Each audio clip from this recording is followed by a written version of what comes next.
bermula sahabat bertiga mencari perkara yang luar biasa untuk dikaji dan dokumentasi.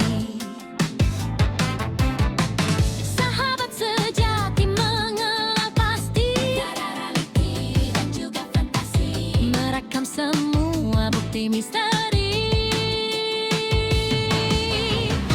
Koman 3, jiwa berani, toko Vira bersatu hati, kerjasama diberi dedikasi, mencurahkan bakti untuk Ibu Pertiwi. Kisah bermula sahabat bertiga mencari perkara yang luar biasa untuk dikaji dan dokumentasi. Koman 3.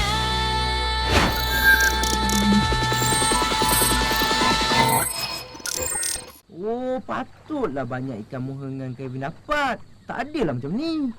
Encik Naga, boleh kami tanya sikit? Boleh. Tanyalah apa yang kamu nak tanya. Macam mana Encik Naga boleh ada kat sini? Selain Encik Naga, ada lagi ke naga lain?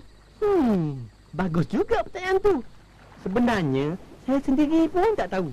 Perkara ini kena tanya ibu saya lah. Tapi, dia dah tak ada lagi.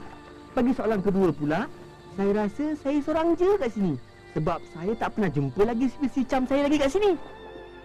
Selepas ibu saya meninggal, tak tahulah saya macam mana dia boleh meninggal. Tup-tup, saya tinggal seorang je kat sini. Habis tu, ada orang tua ambil saya dan bela saya. Mula-mula, susahlah juga saya nak terima dia. Sebab rupa dia tak sama dengan saya. Lain spesies. Tapi lama-kelamaan, nak tak nak, terpaksalah saya terima hakikat bahawa dia tu bapa angkat saya. Kamu putih. Mana kamu pergi dari pagi sampai petang baru sekarang nampak muka ni? Hei, ish.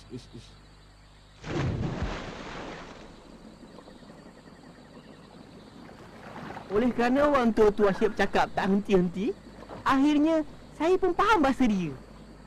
Wah, pandai betul kamu menyelam dalam air ya. Macam ibu kamu juga. Saling tak tumpah. Ui. Pandai tak Tok saya berenang, Tok? Pandai. Macamlah ahli sukan renang. Tapi jangan kamu main jauh sangat. Nanti kamu ditangkap orang, Atuk tak tahu.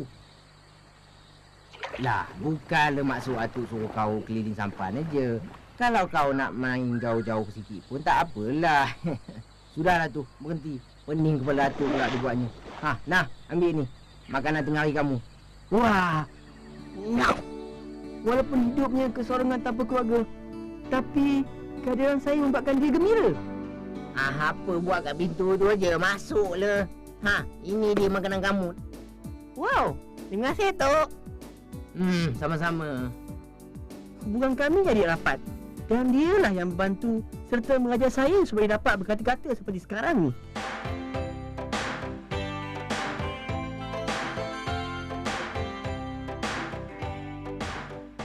Saya hidup bebas dan gembira waktu itu, tanpa sebarang gangguan. Saya diberi perlindungan yang secukupnya. Setiap malam, dia akan datang dan menjenguk saya. Walaupun kami bukan dari jenis makhluk yang sama. Tapi, sayangnya pada saya tak ubah seperti bapa dengan anaknya. Begitu juga anggapan saya terhadapnya, yang tak berbelah bagi. Sehinggalah pada satu hari, bila saya melihat dia pergi, seperti biasa, saya tengok dia dan turun ke sungai menjalankan kewajipannya. Dan tanpa diduga, lambaiannya pagi itu adalah yang terakhir saya terima darinya.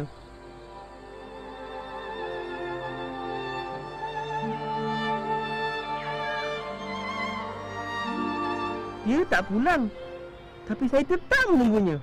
Selalunya, waktu begini dia dah balik dah. Saya mula takut dan berhenti untuk mencarinya. Habis segenap tasik saya mencarinya, tetapi tak nampak pun sebarang kelibatnya. Saya bertekad untuk bertanya kepada sesiapa saja penduduk kampung yang ada di situ. Malamnya, semua penduduk kampung takut dan lari bila tengok saya. Saya tak ganggu mereka. Saya cuma nak tanya mana orang tua tu. Saya tetap tak putus asa. Saya terus menunggu dan mencarinya. Entah kenapa dia tak pulang dan meninggalkan saya macam ni. Hari demi hari, usaha itu tak berhasil. Akhirnya, hiduplah saya sendirian di tasik ini hinggalah dewasa sampai sekarang. Bila dah seorang-seorang ni, rasa sunyi juga bang. Jadi nak hilangkan rasa tu, saya tolonglah orang-orang yang datang memancing kat sini. Seronok tengok dia orang gembira dapat ikan.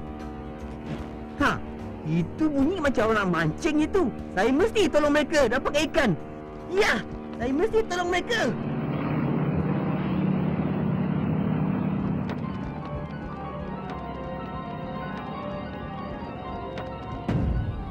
Bos, korang dah kesan dia dah.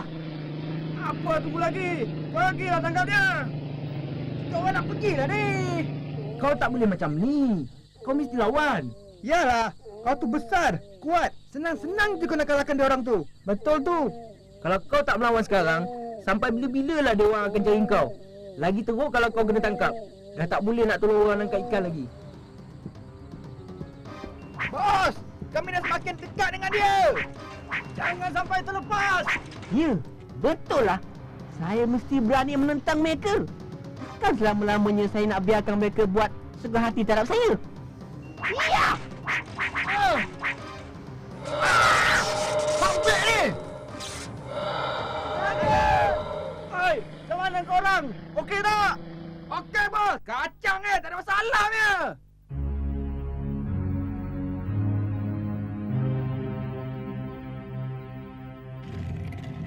Oh, kacang je kau cakap. Hai, dah hidup balik. Ni rasa kacang pada aku ni. Oh! Kalau tak dapat hidup-hidup, mati pun tak apalah. Boleh diawet. Mampus kau ni.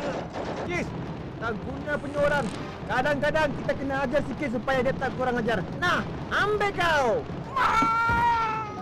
Berambus kau. Dan jangan balik-balik lagi sini. Aku bagi kau amalan terakhir. Kalau korang ganggu aku lagi, aku akan makan korang. Satu demi satu. Ha, macam tu lah lain kali. Betul tu. Kau memang terror.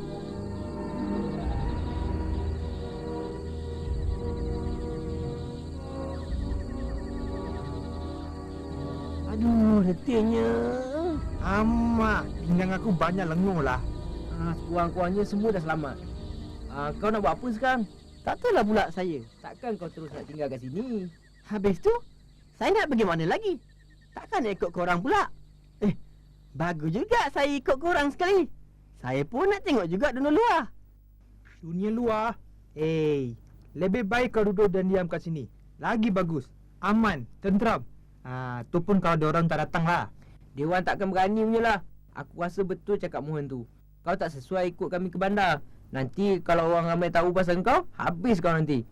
Nanti kau jadi bahan pameran tak pun masuk sirkus. Baik janganlah. Bunyi apa tu? Macam bunyi helikopter je. Helikopter? Burung apa tu? Itu bukan burung tu. Itu polis tu. Cik Naga, baik kau pergi dari sini. Polis sedang meronda di kawasan ni. Mungkin sebab mereka terdengar tembakan machine gun orang jahat tadi. Iyalah, betul juga cakap kamu tu. Kalau dia orang terserempak dengan saya kat sini, tambah parahlah keadaan. Siapa pula yang nak bela saya nanti? Baiklah kawan-kawan, biarlah saya pergi dulu. Esok-esok, kalau panjang umur, kita jumpa lagi Baiklah, saya pergi dah ni. Lupa pula. Saya sebenarnya sedih nak tinggalkan korang. Selepas saya sehilang, koranglah manusia yang paling baik pernah saya jumpa.